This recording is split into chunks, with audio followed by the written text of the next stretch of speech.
Culture Club, l'émission artistique d'UGOP Radio.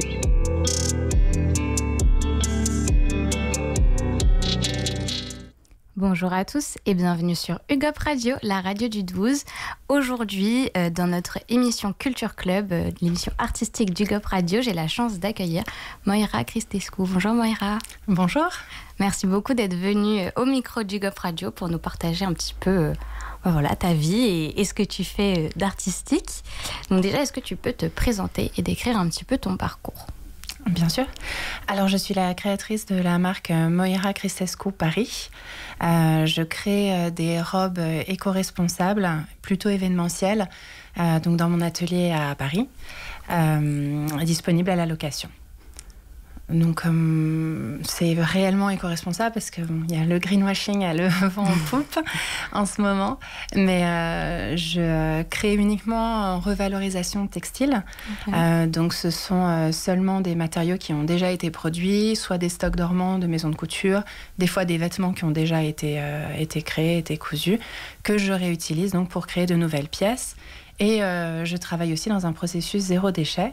C'est-à-dire que je sculpte directement sur le mannequin avec les matières que j'ai pour maximiser leur utilisation et créer comme ça très très peu de chutes. Et les peu de chutes que je fais, je les réutilise derrière dans des broderies ou pour d'autres pièces. Je crée tout donc dans mon atelier parisien, j'ai le label fabriqué à Paris. Et voilà, du coup je me source aussi de manière locale, uniquement en région parisienne, donc pour éviter les transports. Donc pour maintenir une empreinte la plus faible possible. Ce qui ne doit pas être évident toujours. Ce qui n'est pas évident, d'autant qu'on a pas mal de concurrence et que forcément quand c'est fabriqué en France déjà, à Paris en plus, et avec un processus aussi unique de création, puisque chacune de mes pièces est unique, du coup vu que je la sculpte sur le mannequin, on n'a pas de reproduction possible. Donc, pas d'économie d'échelle. Et quand on est en concurrence avec la fast fashion et l'ultra fast fashion, évidemment, on ne va pas du tout être sur les mêmes prix. Nous, on n'exploite personne. Donc, oui, c'est pas tous les jours facile, mais c'est un très beau métier. Et puis, moi, ça me fait beaucoup de bien aussi de créer en accord avec mes convictions. Parce qu'à la base, je viens de maison de couture. J'en ai fait pas mal. Et même si le mot éco-responsabilité, durabilité revient, les actions ne sont pas vraiment au rendez-vous. Pas à l'échelle, en tout cas, où ça serait nécessaire pour réellement préserver la planète. Du coup, je suis contente maintenant de créer vraiment plus en accord avec mes convictions. D'où te vient ton intérêt, que ce soit et pour le vêtement en tant que tel, mais aussi pour tout cet aspect écologique qui est très important dans ta marque ? L'intérêt pour le vêtement, je crois qu'il y a quelque chose d'assez fascinant de pouvoir créer quelque chose de ses mains. Après, c'est pas propre aux vêtements, c'est tout artisanat, mais le fait que de mes mains, je puisse vraiment aller jusqu'au bout de mon projet, je trouve que c'est vraiment un sentiment assez incroyable en fait. Et c'est vraiment un drive qui me poursuit. J'aurais du mal à ne pas créer de mes mains. J'ai des périodes où je fais un petit peu des freelances pour des maisons, je suis plus dans le dessin. Et j'adore dessiner, mais il y a un moment donné, j'ai besoin de revenir aux matières, à la couture, à retravailler en 3D.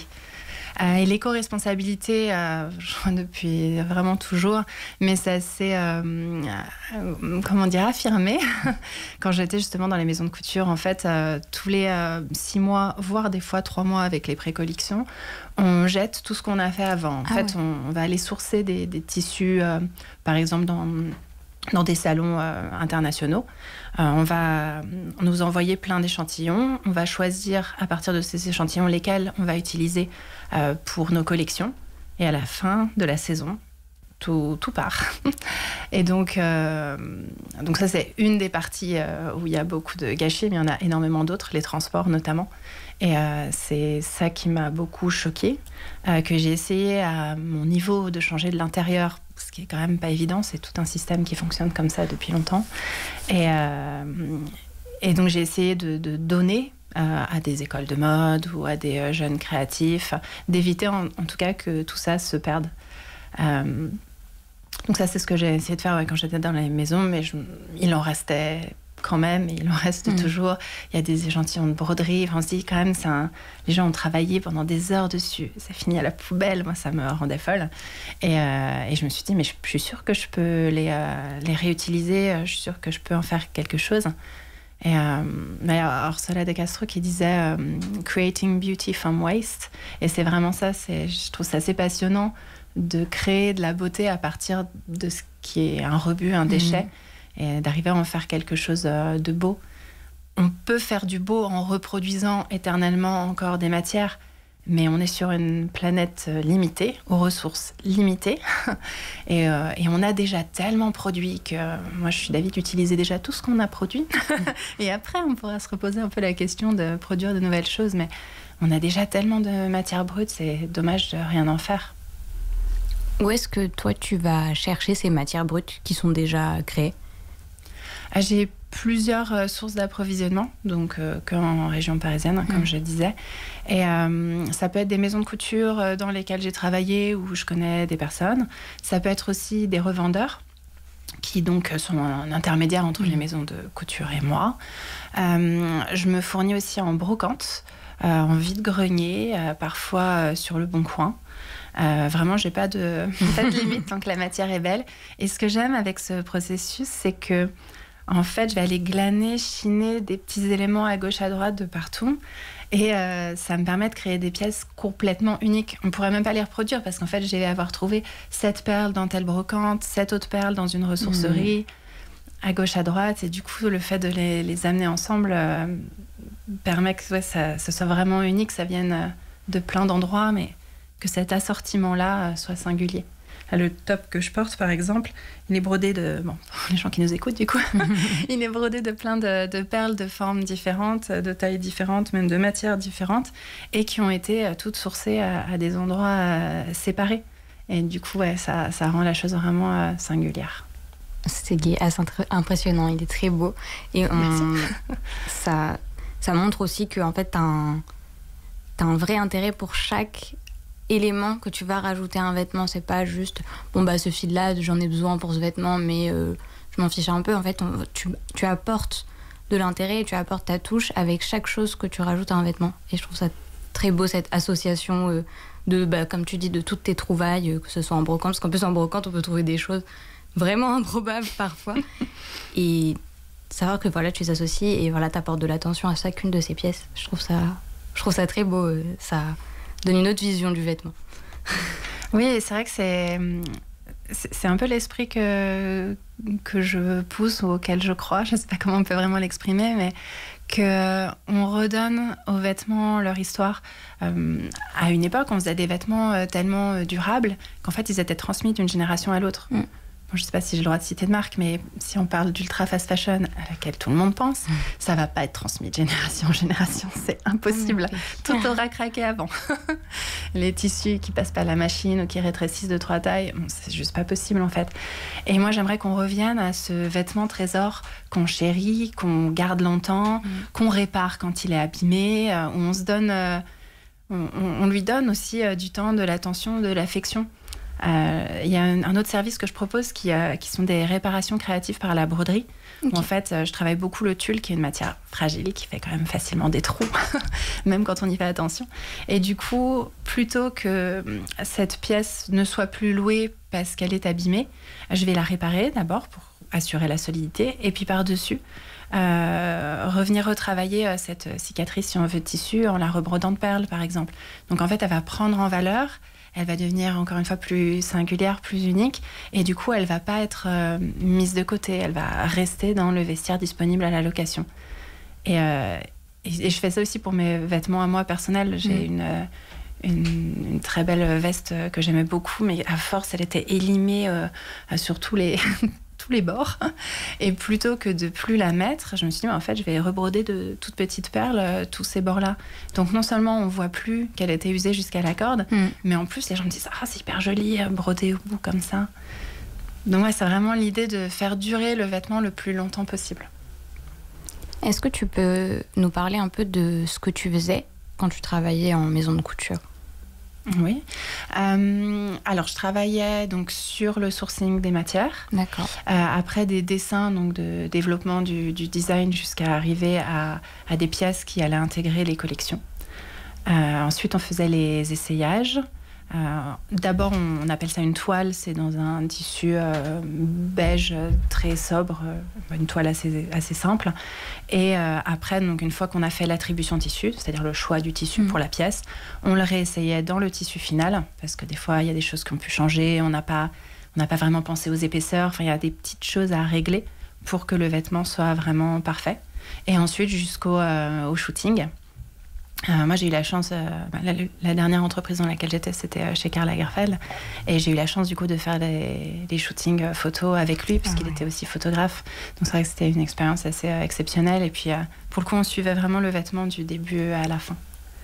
J'ai aussi travaillé, donc, je travaillais pour les défilés, encore aujourd'hui en tant que freelance pour d'autres maisons.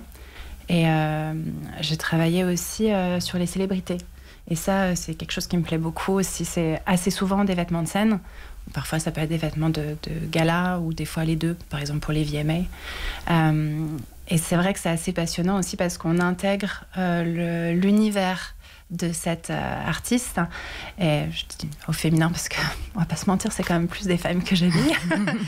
On investit leur univers et on les aide à se sentir comme elles doivent se sentir le jour J, en fonction de l'événement, en fonction de où ça va être, de quel sera le public, qu'est-ce qu'elles veulent dire à cet instant-là, avec cette chanson-là. Et du coup, on développe vraiment tout le projet autour d'elles pour que ça les rende plus confiantes, plus fortes, vraiment qu'elles soient au maximum de leur potentiel ce jour-là. C'est aussi des projets passionnants, je trouve. Parce que tu proposes donc de la location, tu fais des pièces sur mesure pour les stars, enfin en indépendante je parle, et tu m'as parlé de cours. Est-ce que tu donnes des cours à côté ou non, j'ai mal compris? Non, tout à fait. Oui, je suis donc en même temps créatrice de ma marque éco-responsable. Je fais des freelances pour des maisons de couture, donc défilés et célébrités. D'accord. Et effectivement, je donne des cours dans une école de mode qui s'appelle Élysée Marbeuf. Et j'y enseigne donc l'autre partie dont j'ai un petit peu parlé tout à l'heure, que j'adore de mon métier, l'illustration. J'enseigne l'illustration de mode, le modèle vivant, qui permet de nourrir justement cette illustration, de dégager un trait graphique, une écriture personnelle, singulière, pour chacun des étudiants. Et j'y enseigne aussi un petit peu le style. Ok, d'accord. Et j'essaie toujours de pousser à l'éco-responsabilité, parlons d'upcycling, de zéro déchet, que mes élèves, en fait, qui vont devenir les professionnels de demain, qui seront bientôt dans le métier, eux aussi aient cette conscience-là et la poussent dans les maisons dans lesquelles ils seront ou dans les marques qui, s'ils créent leur propre marque, que dès le début, ils pensent à ces process-là pour avoir une empreinte carbone, encore une fois, la plus faible possible.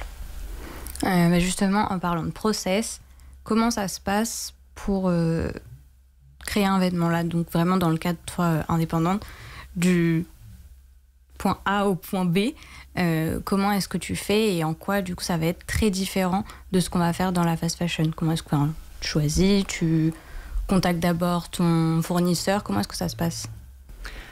C'est une excellente question parce que c'est pas du tout le même ordre que ce que je t'ai décrit en maison de couture. Okay. En fait, en maison de couture, on va souvent d'abord dessiner et ensuite attribuer un tissu. Bon, des fois, un tissu ou une broderie peut bien sûr nous inspirer un design, mais je parle du processus général.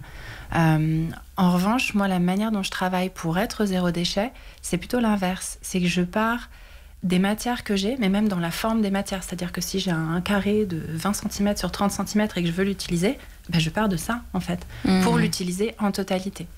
Et à partir de ça, je me dis, OK, bon, ça va peut-être pas faire assez de tissu. Donc, qu'est-ce que je pourrais mettre comme tissu avec ?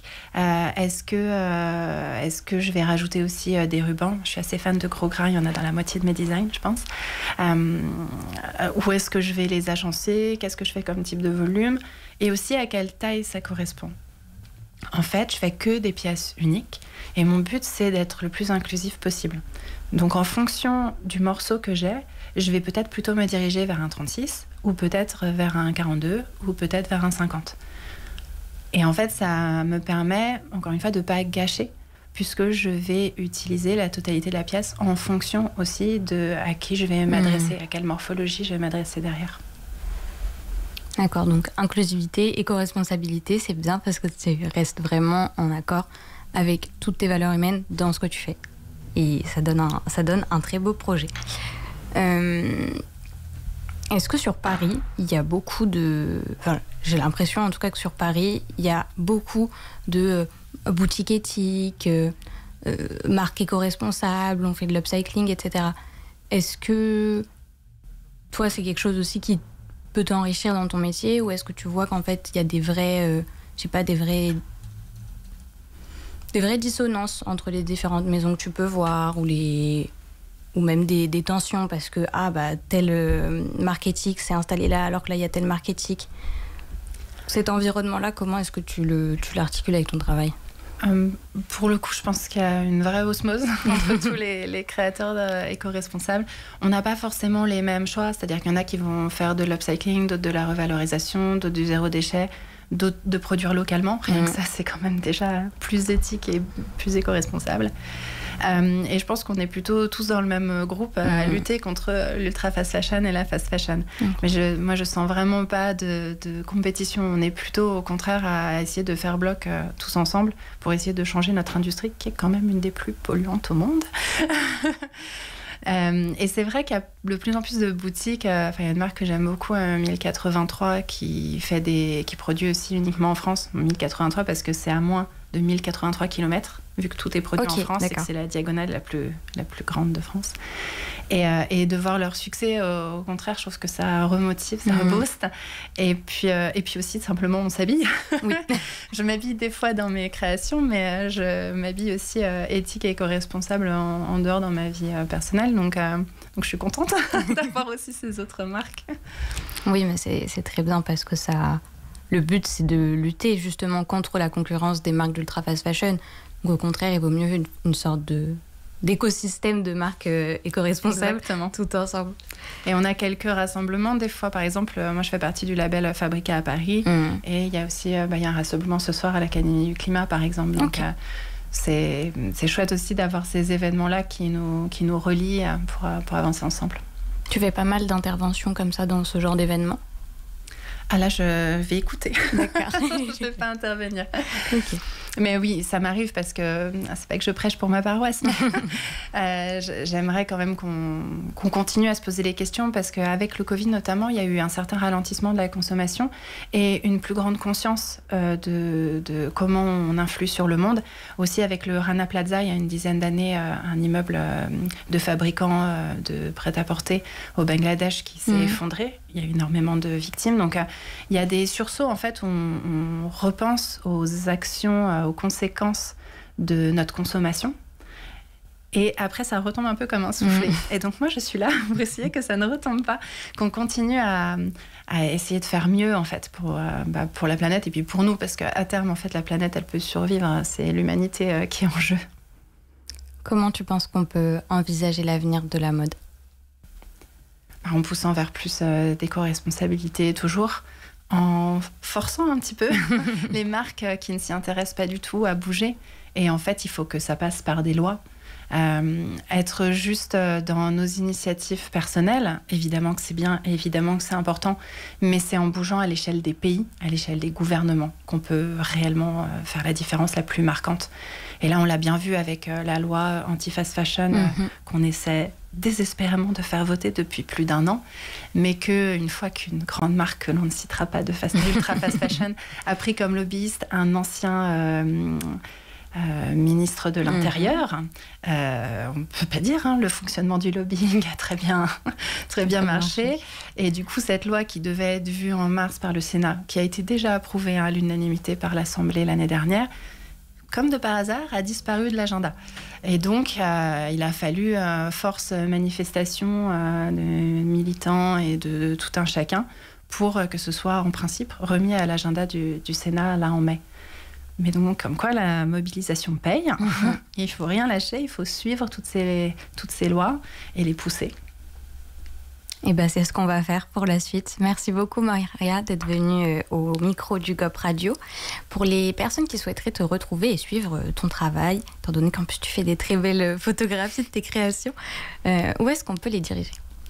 Alors j'ai un site qui s'appelle moiracristescu.com et sinon je suis très active sur mon Instagram Moira Cristescu. Ok, super. Et ben on mettra tout ça dans la barre d'infos de la vidéo. Merci beaucoup d'être venu. Merci beaucoup aux éditeurs du GOP Radio. N'hésitez pas à nous rejoindre sur les réseaux sociaux du GOP Radio et à activer les petites cloches pour avoir la notification de chacune de nos nouvelles vidéos. Merci également à la régie qui fait un super travail pour que nos émissions puissent être montées, mises en ligne, enregistrées, etc.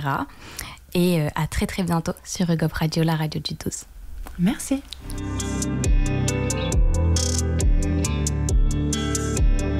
Culture Club, l'émission artistique du GOP Radio.